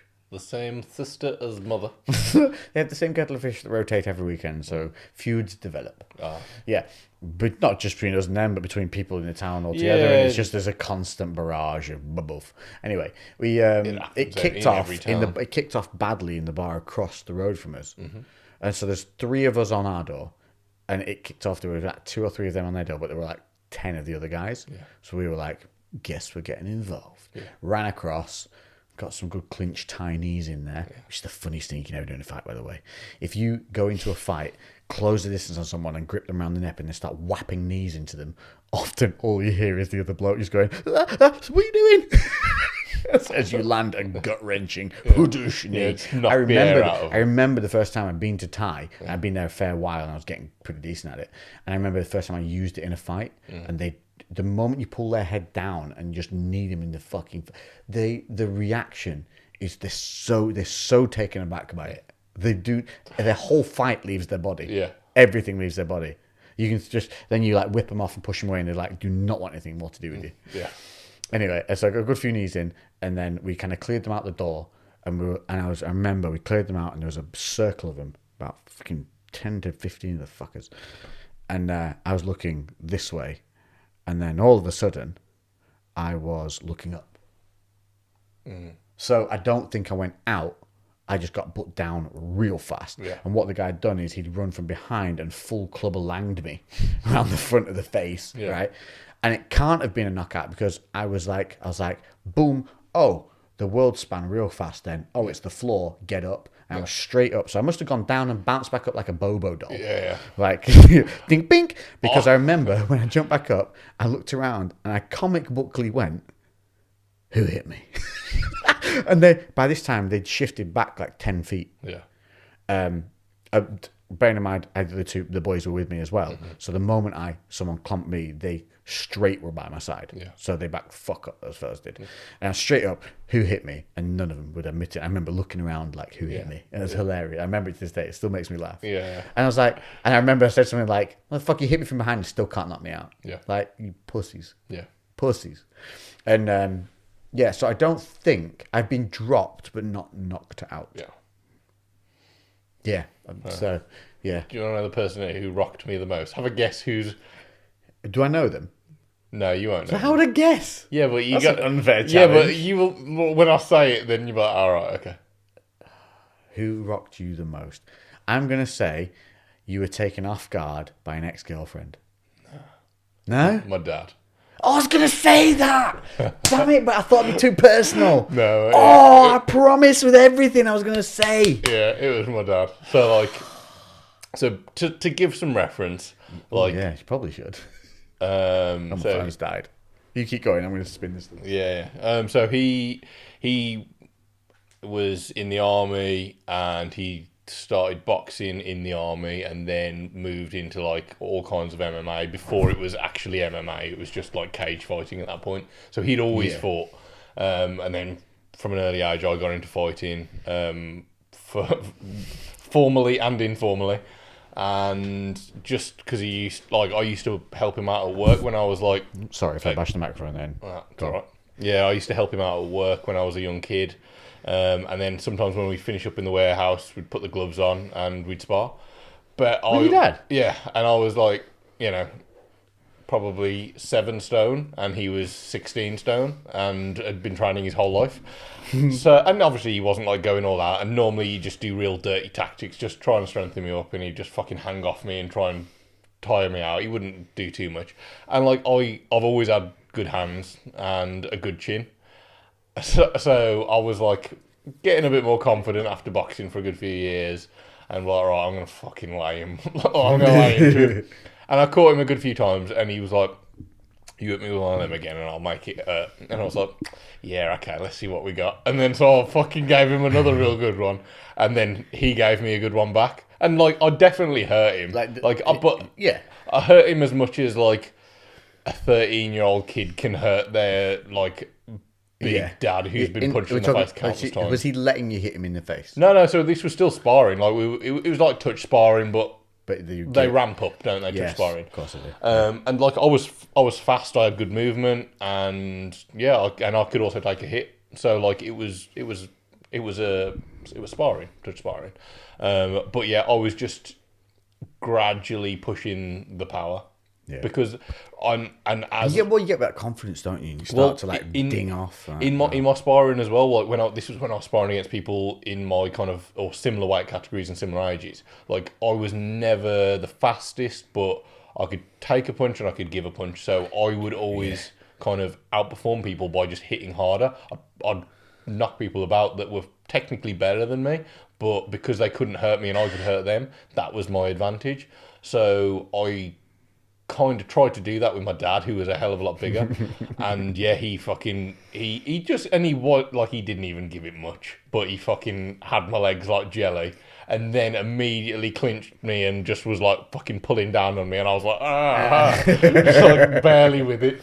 But also because of stuff like that, when I got into street fights and I'd get hit by a 15-year-old kid, I'm like... That was the same for me with my fighting. I was sparring with 18-stone boys. Yeah. I was fighting at 11 stone. Yeah. So when I fought an 11-stone guy, well, I fought at 70 kilos, whatever the frick that is in pounds. And whatever. Yeah, God knows. It's not a lot. Yeah. I would toss them around like fucking nothing. And also, I learned I could take a shot. Mm-hmm. Like, I had one... My mate, Naddy, who I used to spar with, if he kicked me... He would lift me off even if I blocked it, he would lift me off the floor and shift me along. Yeah. So I'd be like, he'd kick and chunk, and I would end up half a foot to the other side of where I was stood. That was how heavy they were hitting me. And I remember when my timing was down, and so I never felt like a fighter. Even when I was a fighter, I always felt like I wasn't doing enough right. Because I was... But then I was never aware that I was sparring with like European level champions, which is what I was doing. My trainers were high level fight. Like Rob Sinclair was the Bama lightweight, Bama lightweight champion. Mick Sinclair, his brother, arguably one of the toughest guys like I've ever seen fight. I remember watching him getting dropped. He then went on to head kick, knock out a guy, and he didn't remember any of the fight, and still doesn't, I don't think. Yeah. And it was beautiful, that knockout, like beautiful. And he was backstage afterwards, being like, "Am I on soon?" And you're like, "Dude, you won." Yeah, and they went on to be like top European fighters. Trained with Bisping for a while. So I always underestimated kind of what the output I was giving against the guys I was fighting, and so I never. It's weird, like, even how we had the discussion on one of the first podcasts about, do you feel like a man? Yeah. And you were like, and I'm like, no, I still don't really feel like... I still look at other guys and I'm like, that's a bloke, that is. Yeah. And I don't ever think anyone... I don't feel like that to me, but I know other people look at me like, that's a bloke. And I'm like, I don't feel like that. Yeah. I still feel like that 16-year-old kid, who's still got shit to do. Yeah. I think it's hard to shake those kind of... those things. And do you think it's because we didn't grow up with a real proper father figure that passed the torch on? Yeah, there probably is a certain element of that. I actually was thinking that because you don't talk about your dad. Don't know. Yeah. But my father, who represented my father, is still very much about in London. But he was a very, very ruthless businessman. Yeah. And as a result, not a great family man. Yeah. Because he couldn't separate the business from the family, which is a common trait amongst those very high successful guys. Yeah. They just treat everyone like they're workers. Yeah. Everything's a transaction, everything's a business move. Yeah. Whether it's family or not, it's all power based. So I had moments where he definitely affected me in a really positive way as a man. Like he broke stuff down for me where I really understood it, and I was like, okay, now I know how to work that like, he calmed me down in very serious situations. He was like, here's what you do. Yeah. And he just leveled me out from rage to here's what you do. And I was like, I appreciate those moments of him. Yeah. And as a businessman, he's amazing. Like, but he's fucking ruthless. Yeah. And I don't think I'd want to.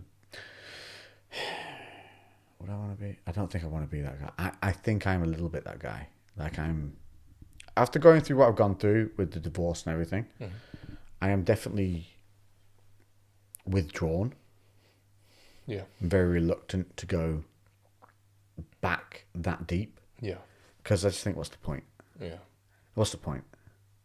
And what is the point? Like, why put that much effort of my life and time and energy again into something like that when I could just focus it on me and enjoying what the fucking short span we have on this earth? Yeah. There's no maybe along the way somebody will drop in. Yeah. There's no point to anything, is there really? I think that the goal is to move forward and try to have a good time while you're doing it. And if someone can enhance that, then that's a good thing. If someone can't, then I think if you're searching for it and you're pushing for it and you're reaching for it, it's wrong. Yeah, I think as well, if you are chasing it, then you're gonna see it in places where it's not actually there. Yes. Like, it'll happen when it happens. I massively disagree with the whole concept of you should have to work on relationships. I don't think that's true. I think it should be easy. I'm not talking about you should never fall out. I'm talking like it should not be a fucking effort. I think, and I was talking about this the other week, actually. I don't think I mentioned it on the podcast. And I'll just say, before you cut it on, Go. So I'm not cutting you off, I'm just interested.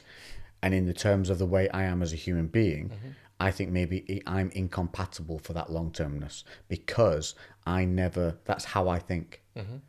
That's how I think, is I don't think it should be work. I think if there's someone like me who, the way I am, in the fact that when I get involved in something in my work or something like that, I get very single-minded and very focused, and nothing else matters. And I mean like nothing else, because I've got to get that one thing done, and I need to put my focus into it because of, and we've talked about this before, I have this upper spectrum of ADD thing where I lose time spans between work and what I'm doing. It's called hyperfocus, and it's a definite issue that I have.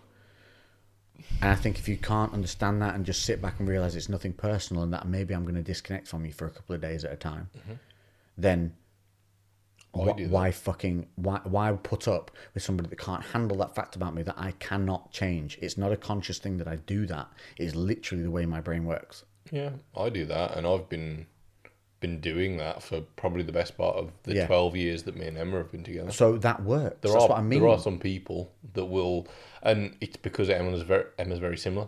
She does that. She's very driven. She's very focused on her career. So there is, and I, kind of going a little bit off topic, but how you said, like, you think that maybe you're not compatible. Like, firstly, I don't necessarily think humans, from a purely biological point of view, we probably aren't meant to be monogamous. No, we're not. We're still an animal at the end of the day. Yeah. And this is a societal thing we've created. Yeah, of course, it's artificial. Yeah. But it doesn't mean that it can't happen, and it doesn't mean it can't be a very good, enriching thing for your life. But I made it to about, well, realistically, till I met Emma when I was 17, assuming that love, the I hate love this you, word, was just a bullshit thing that stupid people said to each other. Literally, because like that's so funny. I thought you were going a different way. I think it's overused nonsense of a word that is said out loud to cover the fact that you're not doing something that you should be doing. I was just thinking it's just ignorant people that thought they felt something that they didn't actually feel, so they just said a word because they thought they should say it. You're saying a word, so that covers up the fact that you're not doing what that word represents to me. Yeah. It's like, I love you, really? Then why did you cheat on me with my sister? Do you know what I mean? Yeah. It's like, but I love you. No, you don't. Like, show it, don't say it. Yeah. Say it rarely, show it often. Yeah. That's how it should be. I think, like, for me at that point, it was more I had a very, I suppose in hindsight, a very jaded look on relationships through my upbringing and how, I was brought up. So, and wasn't very close with any of my family. So my comprehension of love was, I didn't really have a solid grasp of it, and definitely because of my upbringing, my emotional intelligence was quite stunted compared to a lot of other people, and that's something that I've been proactively trying to increase my emotional intelligence. You have discussed a bit of your upbringing in the past podcast, so I'm assuming you guys are up to speed with that. That definitely has had an effect. I mean, it does. Yeah. Our childhood and the way we grow and the way we see things has an effect on us. Mm-hmm. Like, I'm very... If there's a woman in need, I am so drawn to want to go over there and be the fucking knight in shining armor, which is because my mum was always she was the one person in my life who was consistent as the parent side of things. So whenever she was upset, as me being like a little boy, I wanted to grow up so fast so that I could fix what was wrong that made her upset. Yeah. And I still harbour that. And what I do is put that onto other women who are in and out of my life. So I end up overdoing and over helping in areas where I really shouldn't, because it then gives the wrong impression on both ends. But for me, it's like, well, I've made that person's life a little bit better and a little bit easier. So, I'm happy with the way I've dealt with that. Yeah. But what it does is overextends you to people too quickly. Yeah. Yeah, you well, I suppose it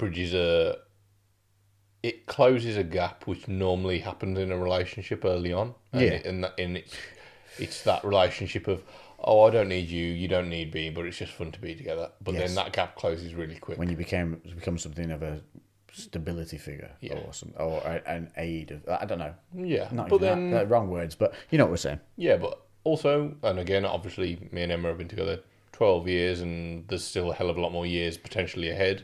And not saying that, like, fingers crossed, and the way everything goes right now, everything's great. Yeah. I'm like really happy. She's fairly happy. But like, obviously I can't speak for 20 years time, but that's how our relationship started. I was a stability figure for her. She was going through some shit, and I had shit, but also you see that's flipped round with the COVID thing as well. Then she's become your stability as well. Yeah. Which is, that's what I mean. It's a give and take, give and take, not a take. And a lot of things you see a lot of times, it's a lot of people taking from one side because they can, and the other person keeps giving and giving and giving, and the other person then just says they love them, and that covers up all the shit they're not doing. And I just think, say it less, show it more. Like, it's not fucking difficult. Yeah, what I said about my grandparents the other week when they're like, my nan, if you don't know, car accident, grandparents are okay, fortunately, but there was a scare, and my nan said to my granddad after, when they had just got out of hospital, that we don't say we love each other enough. And I thought, oh, that's really... Because I genuinely... my grandparents mostly brought me up and never heard them say I love you to each other. It's so late, that's my phone saying go to bed. We haven't even got onto the questions. No, I know. Let's fast blast it. I'm going to restart the recorder and then we'll fast blast it. Yeah, let's fire through. We are running over.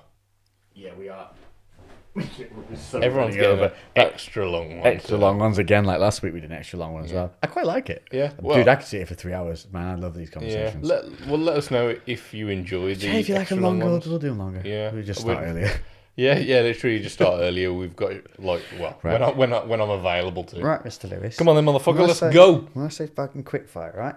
I mean fucking, you got 30 fucking seconds. You're getting fucking one word answers, mate. If you don't finish them in 30 seconds, if you don't want to count, fingers you haven't got. Right, best gloves you've ever used to date. Right, mine are the RDX, if you go for their sparring range stuff. Sick gloves. Really great wrist wrap. They really structure the wrists, and they're such a tight grip on the hands. Love them. I'm just going with what Alex said. I haven't used gloves since if you try the RDX, the Mark range 14. Or any of their, like, that style of their, where they've got this inbuilt kind of strapping system, they're sick. I have put them on and they were really good. They're beautiful, aren't they? Yeah, really good gloves. If you had action figures made of you, what accessories would you come with? What a sick question!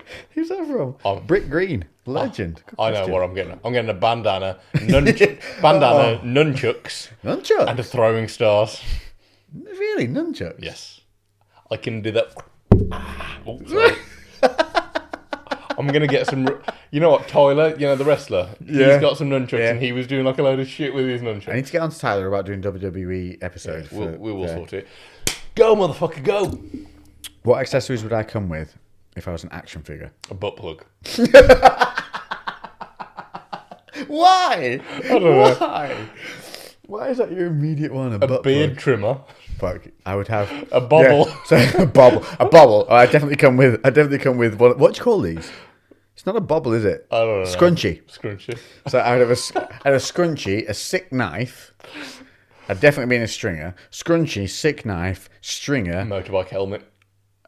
My accessory would be a motorbike. Yeah, so I'd be knife, scrunchie, motorbike. Yeah. And then Jaden has just put barbecue. Yes, mate.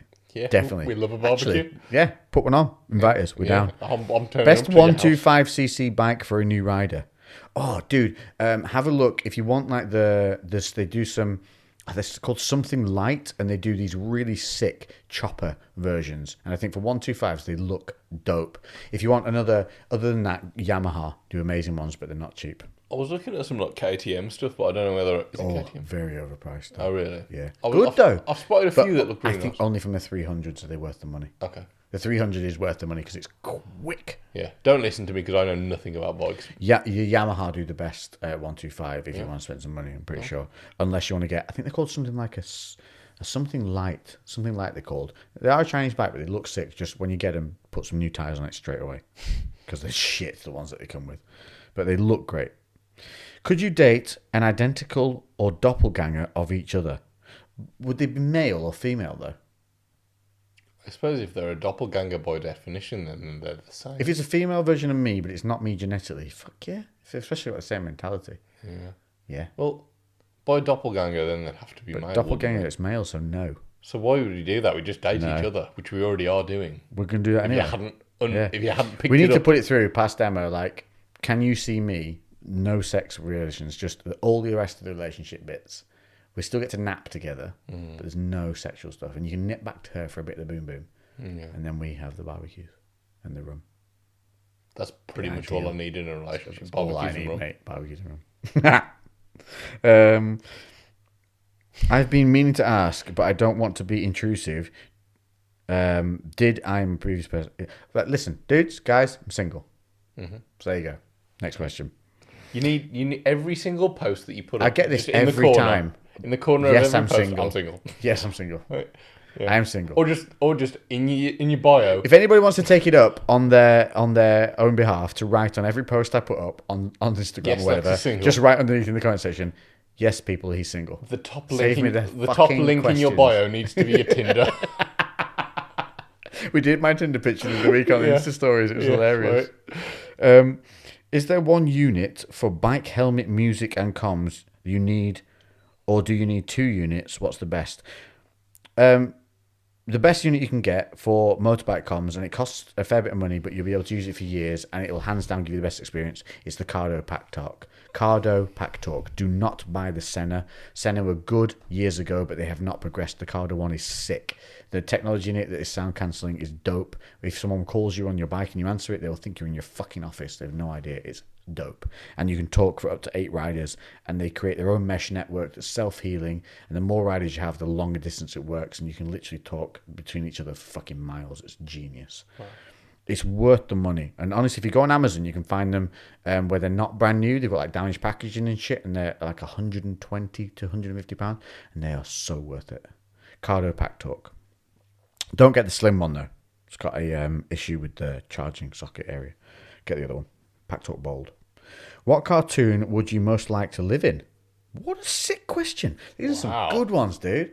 Cartoon would you most like to live in? Rick and Morty, 100%. Serious? Yeah. You'd be dead, mate. Yeah, I know, but it'd be fucking brilliant for like 5 Rick minutes. could turn you into a worm Yeah, I know. and keep you in a jar. Fuck that. Yeah. No. I would probably go... Oh. Let me think. Where would you go? Family Guy would be safe. Ooh, Lois is quite hot. Bang Lois. And then Peter, you'd have like the chicken versus Peter fight, but you in the chicken costume. Yes, let's go Family Guy. No one knew if the chicken took his helmet off, whatever. His chicken head. It's Lex. Yes, good call. Because and Peter knew that the chicken banged Lois. Yeah, that's why. Yeah. Great question. Are you going to meet up with Steve whilst they're in the UK? Oh shit! I saw Steve was in the UK. No, it's not going to happen. No, never. No, he's always like in and out so fast, and they've always got shit to do. I was going to say I spotted that the other day, and I was like, yeah, I didn't even realise. They're doing that country shopping, aren't they? He's engaged now. Yes, I saw that. That's really nice. Yeah, I think because he's had. It's nice, isn't it? That it was accidentally caught on video. I don't know because I'm okay. I'm telling you this. He'd told his videographer he was going to do it, yeah, and then he did it. So he spins her around, and he took like as part. They're probably saying like, we're going to walk across this point. You're going to turn and do this, and there's captions and stuff from traveling. But he'd obviously told his videographer what he was going to do. Yeah. So as he's turning her and he's going down to one knee, she thought he was falling. Yeah, because they're walking on this like ridge. Yeah. She thought he was falling over. Yeah, and then he proposed. It was sweet, man. Was it nice? Steve's a genuine dude. She's obviously genuine herself, and he's seen it, and it's just nice to see two people meet. You know. Yeah, that's good. I know because like I do watch some of Steve's stuff, but I don't watch a lot of social media stuff because it's so distracting from other stuff. But Emma told me, and I was like, "Oh, that's really good." Like, he seems nice. They seem both happy. Seem like she seems lovely. Like, no fucks given about life. Does what she wants. She is who she is. She's not like. Do you know what I like? Mm-hmm. She's not dolled up to the nines 24/7, pouting across social media. Yeah. She's just a normal super person athletic, that's into fitness. Very athletic. Yeah, and also like because they had a long time away, didn't they? Because of COVID. That's what he since the decision. I think he missed her heavily. Yeah, no, that's awesome. They're like fucking. Well done, you guys. Do that. Congratulations, Steve and Morgan. Yeah, really nice to see. Steve seems a nice guy as well. I've only met him once, but he seemed really nice. Legit guy. Yeah, legit guy. Big motherfucker. Bigger than you expect. Yes, like he does, like because he's so tall as well. So like you think, he's just got some jacked ass arms, but he's a tank. No, tank. Yeah, unit. Yeah, I'm sure I saw some stuff with him next to Obi, and I was like, Obi's a big motherfucker. And he doesn't dwarf Steve. He doesn't dwarf Steve. Yeah. No, well done, guys. Nice people. Deserved. Where do we get to? Where's the weirdest, most random place you've been recognised? At the top of Helvellyn. In Lex's back garden. Yeah, with Lee. What was your best childhood birthday and Christmas present, and why? Ooh. My best Christmas present was a go-kart that I got, and it was one of those ones where you push two pedals at a time and it gets momentum and it goes. And it had a big number 7 on the front. It was a big yellow go-kart. You could actually steer it. It was massive. Nice. That's class. Mine was a Pikachu Nintendo 64. I've still got it in my nan and granddad's lofts. Nice. It was fucking amazing. And I obliterated that thing. Played it so much. If you had a recurring dream of a snowman killing himself with a hairdryer, would you be concerned? No, I'd be like, my subconscious is wicked. Yeah. If it's Lex's hairdryer, it would be a quick death. I would be concerned if I had a dream about a puddle that left a suicide note as an ex-snowman. Then I'd be concerned. Be more worrying. Yeah. How are you coping with the divorce? Dude, I should start pre-reading these before I read them out loud. I am very happy in my life. I found myself again. I really am in a good place, other than the fact YouTube keeps fucking us all. Yeah. No, I understand. Really, I'm in a great creative place. I found myself again. I'm really deciding what I want to do in life, where I want to be, where I want to settle. I've got great friends around me, and I'm very happy. Very, very happy. That's good, man. Genuinely very happy. Good. I'm glad. Yeah. When starting a business, how did you guys come up with the initial capital funds? I didn't. I kind of just accumulated some money. There was enough to do what I wanted to do at the time, and I used it. Yeah. I just work. I was working, and I'm not a frivolous kind of guy. Yeah. For me, I was in a fortunate position where I could effectively do as many hours as I was able to survive. So you work like a fucking dog. I did like Don't do what Lewis did. 70 to 100 plus hours a week for like years, and stopped going out and doing anything other than work, and saved everything. And then I still needed other people to help out. And that only got me so far. But Lewis's business does take a huge amount of capital to get off the floor as well. Yeah, exactly. So gyms are very costly to get started. Yeah. They're a huge initial investment. Anything I've done that's an initial investment has been relatively like it's a lot of it's been my time, and then I've been very savvy where I've got things like I don't buy it. When I started out, I didn't buy anything new. I made sure I got stuff that was like refurbished or second hand, or was helpfully supplied by other people. I could borrow it for long term because they upgraded to something different, and all those kind of things. I basically, if you have the will, you'll find a way. Yeah, that's a good point. So don't ever be put down by numbers. There's always a way. What is your diet hack? Your best diet hack? Right, I've got one, and it's been going for volume for substance. A prime example: sugar puffs. I've started putting those in my fiber bran. Because they're so light. Yeah. Sugar puffs are amazing because you get all the sweetness, but for very little macros. So, whereas if you put on like the same looking amount of Honey Nut Crunchy cornflakes, will smash like 30 grams of your carbs. Yeah. The same volume, if you look at size wise, of sugar puffs, will smash like 10. I never knew that. Yeah, so volumizing your meals is the best diet hack you can do because you're going to be satisfied without smashing your macros, which means you get to eat more stuff. Mine is so shit. Yeah, go on. I think I've already said this. I just used to, I've only ever actually cut once before. Now this is my second ever cut because I've always been a skinny kid. Yeah. I just ate a fucking cucumber before every meal, like every main meal. So You've not said this. Yeah, so I'd just eat a whole cucumber. Because just to like pre-fill you. Yeah, pre-fill me. But that's the same thing as volumizing. It's literally like 20 to 30 calories, and it's a fucking massive cucumber. Do you know what? On another podcast, we were trying to think of things for volumizing because we did talk about diet, and I couldn't think of what it was. Yeah. The thing I thought of was bean sprouts. Ah, yes. So there's my biggest diet hack. Fill your shit with bean sprouts. That stuff tastes good, and it volumizes. If you listened to 5 podcasts ago, and you're wondering what it was. More, dude. Yeah. Way more than 5 podcasts ago. Yeah. That's how good my brain is. So there you go. Volumization. Look for things that are low impact, and you get a lot for very little. Rhubarb is amazing. Yeah. 0.1 grams of carb per fucking 100. Damn. Insane. Okay. What? It might be 0.7. Anyway, it's less than a gram. What got you into the gym, and how have you stayed dedicated? Bruce Lee, Van Damme, Stallone movies.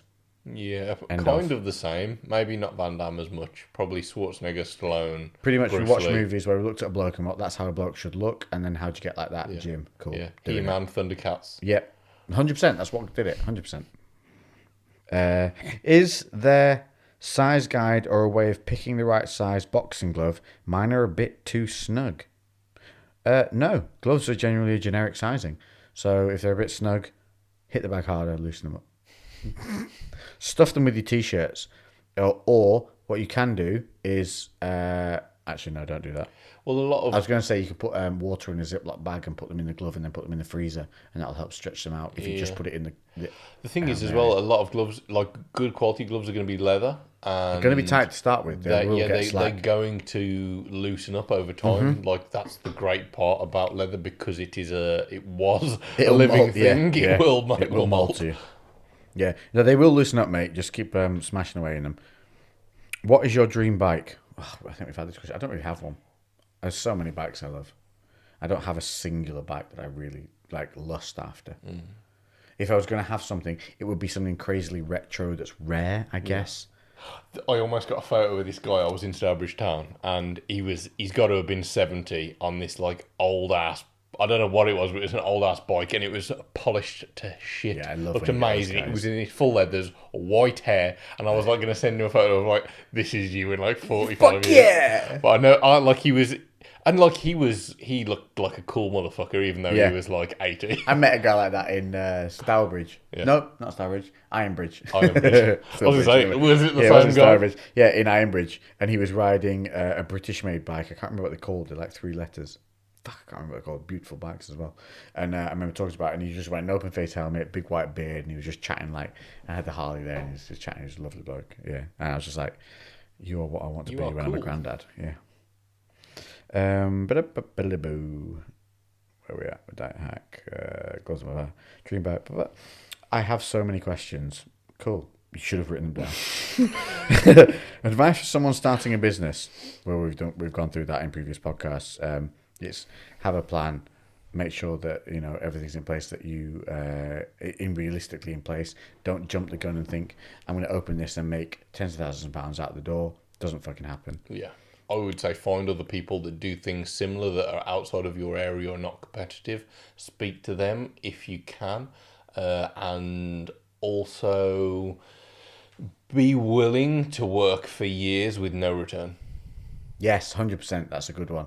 Be willing to take nothing from the business for the first couple of years and just put your own time in. Yeah. That's going to be huge. Yeah, because most people aren't going to work. But if you're starting a business, I would talk to people who you respect and talk to them about your business plan and see if it is something that's realistic. Yeah. And also, if you're looking at if it's something that's... you just kick the laptop over I somehow managed to do that. If it's something physical, like you're going to have an actual place of business, make sure that the area you're picking is genuinely going to be a good idea. Yeah. Because a lot of areas can seem great until you look into them a little further and you realise they're not as good as they seem.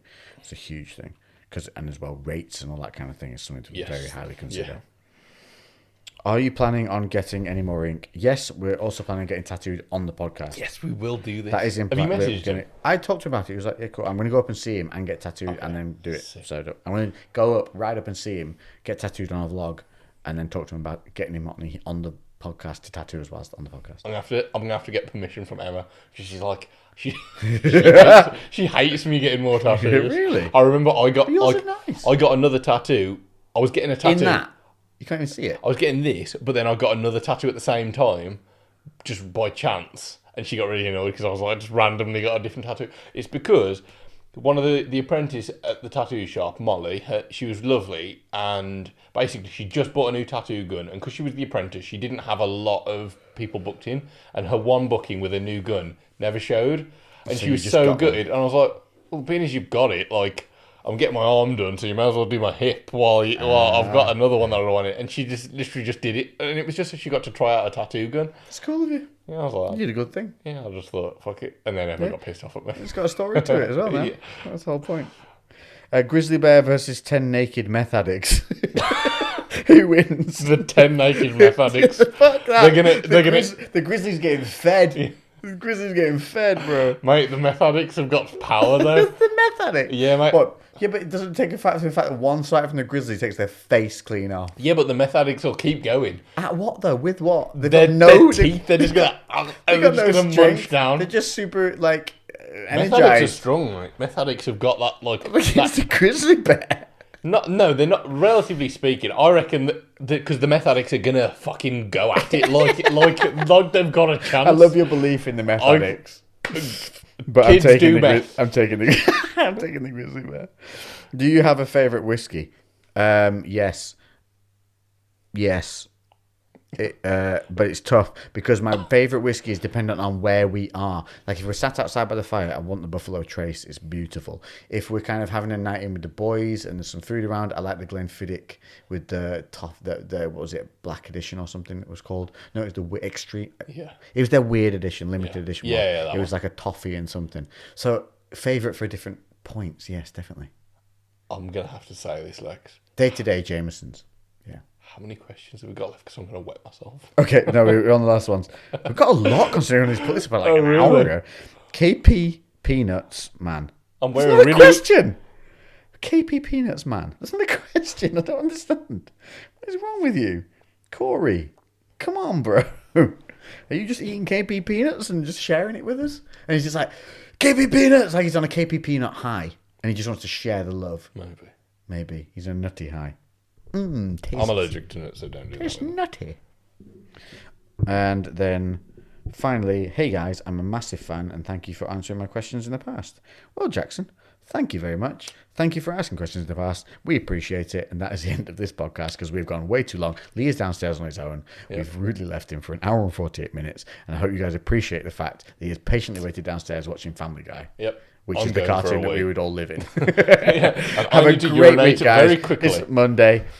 Make sure your week is fucking positive. And honestly, listen, I think a lot of us had a bit of a low week last week. There was a new moon coming in again. Was Gravitational forces. Every time, man. I didn't know it. And somebody messaged me and went, it's a new moon. And I was like, motherfucker, that's why. Yeah. Every time, 3 days, man, it kicks my ass. Don't underestimate the hippiness of that moon changing over. Lou's really dancing to need a pee, so we're going to say toodle pip. Toodle. And we'll catch you in the next one. Cheers, guys. Bye. Lee, you got to chase this rubbish, this delicious, bro.